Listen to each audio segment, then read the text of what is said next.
2/7 पूरे का घात 3 गुणा 1/2 पूरे का घात 3। हल देखिए इसका, एक बार प्रश्न को फिर से लिखा गया है हल में। 2/7 पूरे का घात 3 गुणा 1/2 पूरे का घात 3 बराबर, यहाँ पर देखिए इसका विस्तार किया गया है बराबर करके।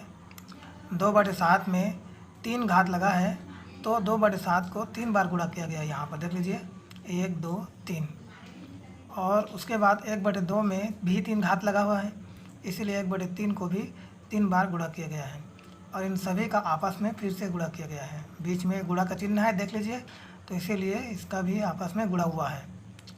अब इसका पूरा का पूरा इसको देखिए यहाँ पर नीचे में फिर से लिखा गया है, और लिखने के साथ साथ काटा भी गया है। तो कौन कौन से कटा है, किस प्रकार से कटा है, इसको देख लेते हैं।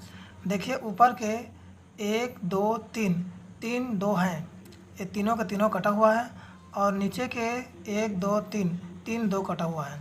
तो ऊपर के 2 को नीचे के 2 से काटा गया है, क्योंकि ऊपर में भी 3 2 है और नीचे में भी 3 2 है, इसीलिए ऊपर के 3 2 को नीचे के 3 2 से काट दिया गया है।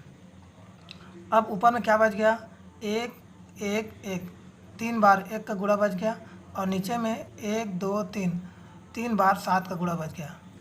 तो इसको बराबर करके एक साथ लिखा गया है, 1 गुणा 1 गुणा 1, 1 का 3 बार गुणा, और बटे करके 7 गुणा 7 गुणा 7, 7 का 3 बार गुणा। अब देखिए इसका बराबर करके हल किया गया है। 1 को 3 बार गुणा करेंगे, चाहे 2 बार गुणा करेंगे, चाहे 5 बार गुणा करें, 1 का गुणा 1 से करने पर 1 ही आता है, इसीलिए 1 का 3 बार गुणा करने पर भी 1 आया है। और यहाँ पर 7 गुणा 7 गुणा 7 को यहाँ पर हल किया गया है, देख लीजिए। 7 को 7 से गुणा करने पर कितना आता है, 7 7 49, इसलिए यहाँ पर 49 लिखा गया है। और गुणा 7 को अलग से इसके साथ 49 के साथ गुणा किया गया है। उसके बाद अगले स्टेप में बराबर करके देखिए लिखा है 1/343। 49 में 7 का गुणा करने पर 343 आता है।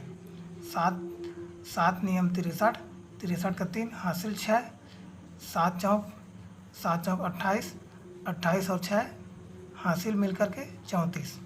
तो इस प्रकार से आंसर में आया